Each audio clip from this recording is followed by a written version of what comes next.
happy, healthy, handcuff free, as I like to say. Let's see, sniper content just about wrapped up. Just doing some debunk of the Hollywood bullcrap, whether it be American Sniper or Lone Survivor, Saving Private Ryan. A couple of things that are complete bullshit. It's the only way to put it. I'm trying to think of a nicer term, but that's it. I mean, in all honesty, um, content regarding sniper logs, every shot, reporting their ground or whoever's in control or command or whatnot at the time. Some of that type of stuff. Um, but I figured, moving on from that point, there's a lot of AR-15 content out there, a lot of, you know, stuff done with the United States military. I figure, you know what? Why don't we do some 7.62 content, do some AKs and do some SKS and a lot of the Cold War rifles, from that time, from what was it, 1943, 45. Hey, Sonny, thank you, sir. Just do some AKs and whatnot content because I don't think, I mean, there's plenty on here, but what the hell, it's fun. I love shooting 7.62. I mean, one of the best calibers. Hey, happy New Year to you too, dude. Happy New Year to you. It's funny. I light off fireworks every 4th of July or New Year's or whatever. And like this new place we live in now, I was like, man, I hope they're not going to get pissed off at me tonight lighting these off because I like the big ones, man. You can get the good stuff out here in South Dakota. I light off a bunch and I'm like, well, let's go inside just in case to see what happens. And like, nobody. Usually I have the cops called on me. Um, so, midnight hits, go out, light some more off. Then all of a sudden, like when we're done lighting them or whatever, all of our neighbors who are pretty cool for the most part are like, yeah, Happy New Year, encouraging it. Whereas to other places I've lived in the last 10 years, people call the cops on me for lighting fireworks off. So, I mean, yeah, pretty cool neighbors. But figure we'll start the year out with the, going into 7.62. You know, I mean, it's a lot of people really think 5.56 is this great tactical round. In my opinion, man, the AK, I mean, it totally just blows it out of the water. I mean, you look at AKs, they're metal, they're durable, you can beat the living crap out of them. They're not as temperamental or fickle as a M4 or M16, um, especially M16s, man. I mean, there's a big misconception when it comes to small arms or whatnot, and that is, even though the M16 might have full auto or the M4 has auto or 3 burst and stuff like that, seldom do you use that. It's, I mean, if you're gonna be laying down suppressing fire, that's where the saw get the 240s out or something like that. But I mean, these are small arms combat carbines, they're not made for doing suppressive fire. I mean, you do what you have to, whatever situation you're in. But the AK, man, I mean, you can spray bullets, spray like crazy. Yeah, that's awesome. Police would definitely be called here. Oh, okay, yeah, because you're out in New York, man. That's right. That's crazy. I don't know. Like I said, you've heard me in prior lives, man. I got it pretty privileged where I live to do a lot of stuff. Fireworks, shooting, hunting, whatever.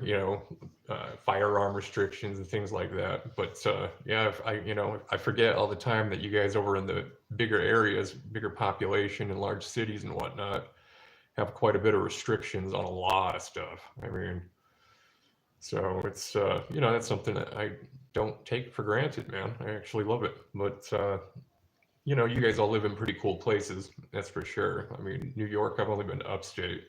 Never actually been to New York City, but it's a pretty cool area. I'll hopefully go there someday.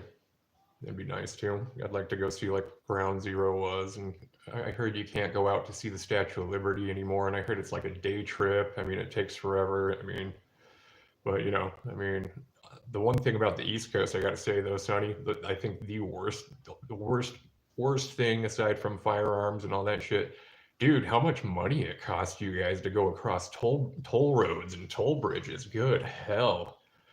My wife was showing me how much the price had gone up on tolls, and it was like some of them were like $17.50 just to go across bridges in certain areas and crap like that. And I thought, good hell, man.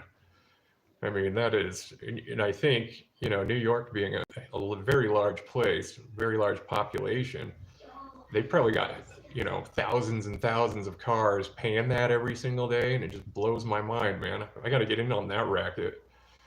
Problem is, there's most of the roads out here in South Dakota are all dirt. I mean, it's a lot of county roads and stuff like that, but toll roads, good hell. I mean, that's a good way for the government to make money, that's for sure. But yeah, $17.50. So if you're doing just driving into the city and back or whatnot, you're looking at $35. It's insane.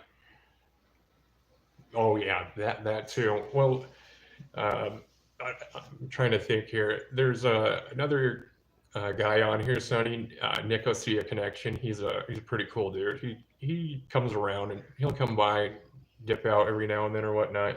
Cool dude. He was out in, I believe him and I were talking one time. He said he was out in Kandahar in 2012. That's where he deployed to. But there was like some people that, how people here in that certain community you're very familiar with, and so am I, and a lot of people that watch my channel are.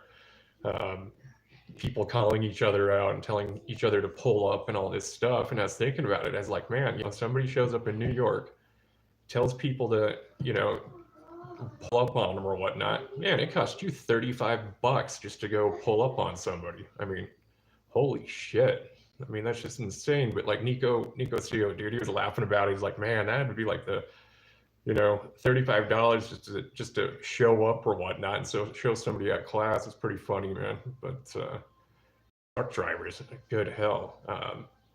There's got to be like some sort of discount or something like that, isn't there? I mean, or is it just boom like that? Everybody's got to pay it.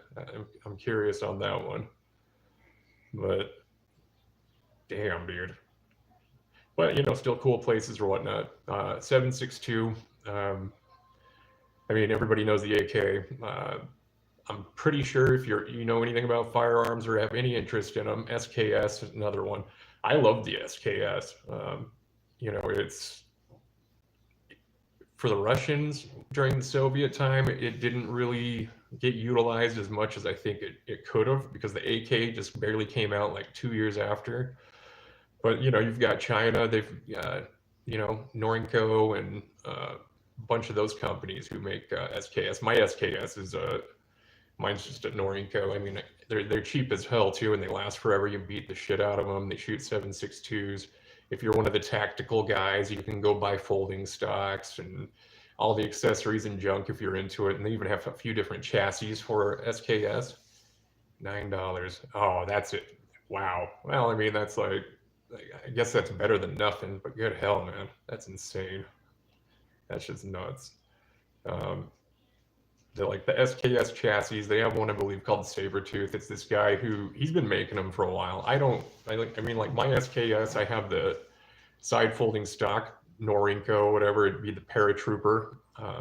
It's got that bayonet spike on the front of it. It's pretty fun rifle to shoot. Cheap as hell, man. It's one of the best things about 7.62. How much money do you save shooting, man? Because like, I can go buy a thing of those steel casings, shoot the shit out of my guns. Nothing happens, no issues with that, man. You go spend that to get that much ammo with ARs and 5.56 and stuff like that. You're paying like, double or whatever on top of it. I have a ton of steel case, 5.56, but it's like, I've had issues with it. It's jammed up. I mean, it's that ammo. With the steel casing, what was the other one? My Mini 14, man, would not eat that worth shit. Pissed me off. But and then you're stuck with a big old ammo can and that crap. But 7.62 though, man, flows like a champ. Back to my schizo talk here though. SKS.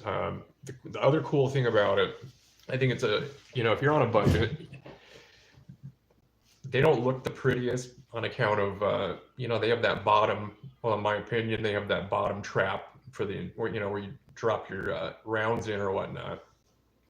you can buy duckbill magazines, and that's what I have for mine. They're a little bit more expensive. Some people, I don't know, some people don't like it, but I enjoy it. I've got one that like holds 45 rounds. Sucker's badass, but like heavy. It's a heavy ass gun, man. Like, but the recoil, there's like, I don't think it's that bad. Um, yeah, SKS though, 200 and you can buy them for like $280. That's just for Manhattan. Charges are new, and I don't know. Single person not annoyed is all over the news last few days. I mean, like, how do they legally though? And I guess it's because they're private roads and bridges or something, or is it the city or the government? I mean, who's collecting the money on those tolls is my question. I mean, it's you look at it, it's a monopoly. A lot of people commute, but it's my understanding though over on the East Coast, a lot of people take like subways and public transportation and stuff like that, just because it's a lot better because it's a more concentrated area. If that's correct, like out here, I don't think. I mean, we don't even have a public bus system. I mean, in Pierre, it's our population. They were supposed to be, I believe, $16. Damn, man, that's rough.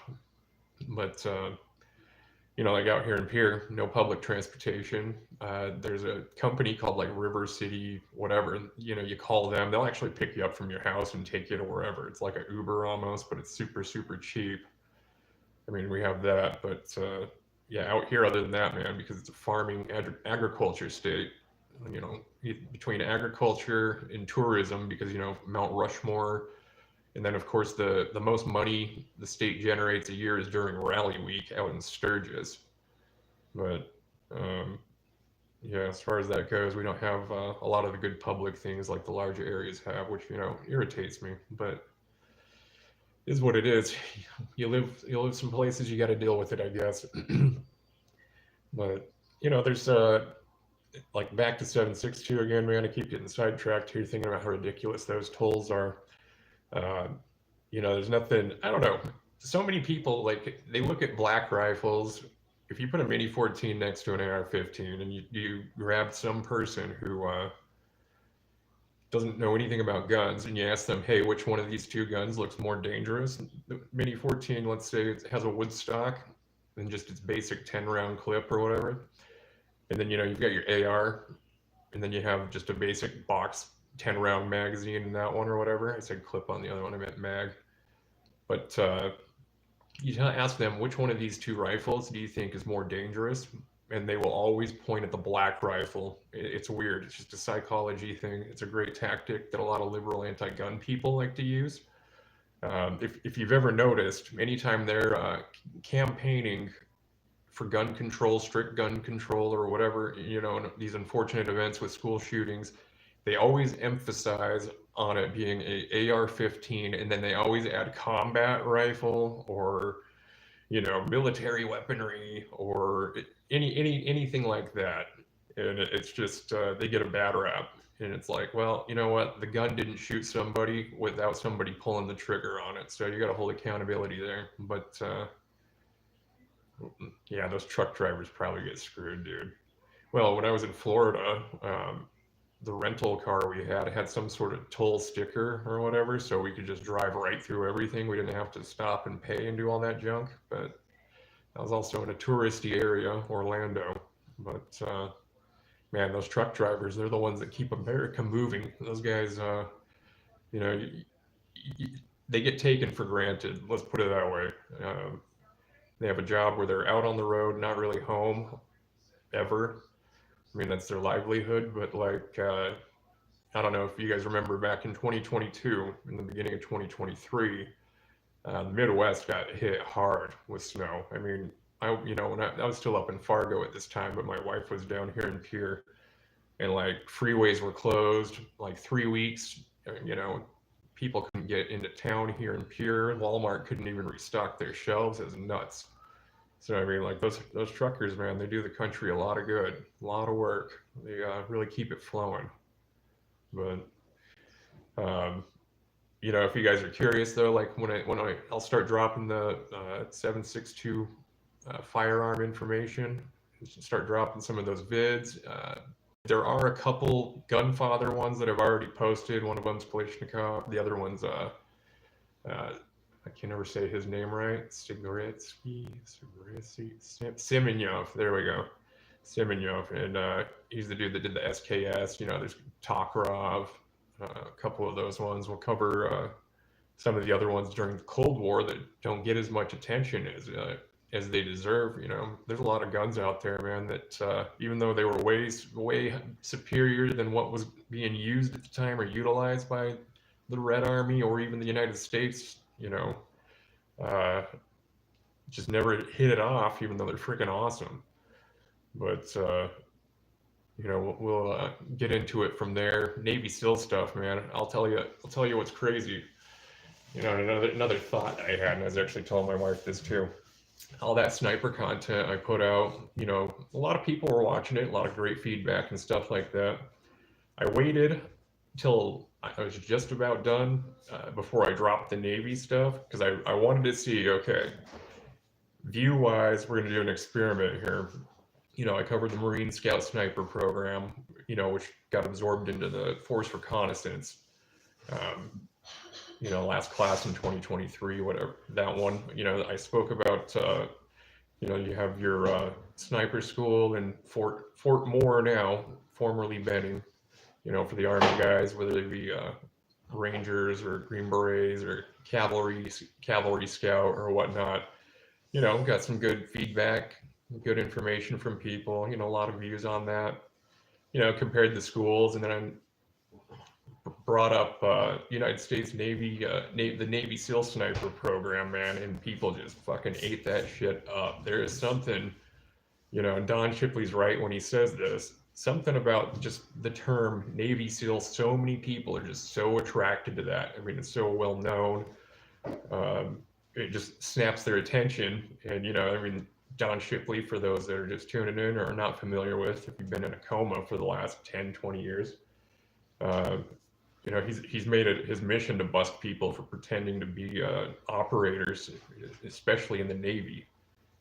But, you know, sorry, I'm just looking over there, seeing what my daughter's doing. Whenever it's quiet in our house, there's always mischief or something going on. But they're just so attracted to it. And then you got these guys doing the stolen valor thing. And I don't know, I can't remember what the statistic was, but it's just crazy because, like, I put up Navy SEAL Sniper, boom, boom, boom, like crazy. You want to do more research on it and some other interesting facts. I mean, like the Navy SEAL Sniper School, they don't do as much of the field craft as in, you know, navigation, a lot of the physical hard work. The reason for that, which I stated in the video, is because those guys go through that basic underwater demolition course. You know, they do their Hell Week and they do all that junk, and that's very physically demanding. And so I guess they backed up on the sniper sense, but you know, their sniper school is 90 days, but they do 12-hour days every day of the week, so it's very intensive. You know, they're learning ballistics, they're learning, you know, all that type of stuff, a lot of craft. You know, Marine Corps with their advanced courses with MARSOC and whatnot, they do a lot of the same, but they still. Phone died back with you. Oh, you're good, Sonny. No worries, man. I'm just kind of just ranting about random shit like always. But like with the Navy, though, that was the interesting aspect. It was the you know, shortest course, but in a lot of the physical aspects were you know, they weren't like how the Army and the Marine Corps do with their sniper programs or whatnot. But you know, they're all different and unique. I think it's cool.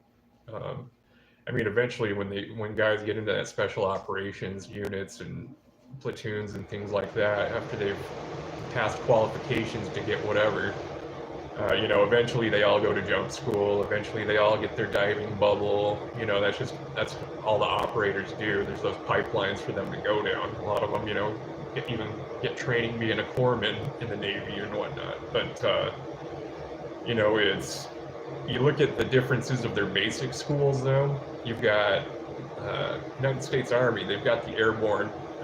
You know, for those that don't know much about it, I don't know as much about it either. Just bits and pieces here. But the 82nd, I mean, like those guys can mobilize. They're in a plane. Next thing you know, they might be parachuting into somewhere. And what's cool is their sniper programs, you know, with the Rangers and Green Berets and airborne dudes, cavalry, whatever. When they practice and do their operations and training exercises, they actually drop them off somewhere. They parachute into some place, you know, and they've got to go do these training exercises or whatnot out in the woods doing real field craft. So I thought that was pretty neat about the Army one. The thing about the Marine Corps, you know, with Marine Corps snipers, they have more than just being a sniper in a combat operation. So I mean, you know, the Army has like the cavalry scouts. Well, the Marine Corps, even though it used to be a scout sniper, I mean, now it's force reconnaissance marine, stuff like that. Still the same thing goes. They're still out collecting data. They're still out doing what scouts do, but on top of it also doing what snipers do. And so they have that shared MOS basically. And it's, I don't know, a lot of the things are going to always be the same. I mean, they've all based them off of the original Scout Sniper program, but, you know, they all tweak and have a little bit of different ones here and there. It's, you know, like for instance, fighting in the desert for the last 20 whatever amount of years in the United States, well, everybody was deploying, you know, combat deployments were out in the desert. You had SEALs out there, you had Marines out there, you had all that stuff. A lot of people tend to forget that Marines are an amphibious unit, you know, it's amphibious units. And they do a lot of amphibious exercises and things like that. You know, they'll go out and do floats, stuff like that out in the ocean. If they're MEUs, same thing. I mean, they're constantly in the water. And so a lot of people were shocked, you know. I've had a few emails and they're like, wow, Marines are actually in the water? A lot of people don't realize Marines are part of the Navy. It's just the men's department. And like, you know, they're on ships. They're out there and they're there to mobilize if need be. I mean, that's the entire point.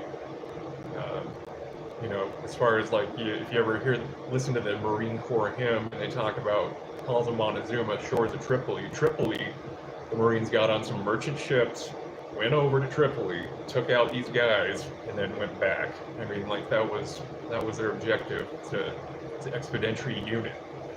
It's fast. The Marine Corps' infantry is not as big as the Army's, but the operations are quick, and that's what gives them the upper hand. But I don't know, that's probably enough rant today, guys. Thanks everybody that's watching this. Appreciate it. Sonny, thanks so much again, sir. Everybody should go out, check out Sonny's shorts. Sonny's got some great talking points. You know, he's gone over some first aid things, stuff like that. Some of the prepping type work, if you're into that, or just things to be mindful of. That's actually kind of into that fieldcraft category, knowing how to do things. And being able to take care of yourself. So I mean, that's pretty sweet, guys. Check his channel out. Other than that, enjoy New Year's. I'll drop some more videos here and there, and we'll get onto that 7.62, guys. Take care.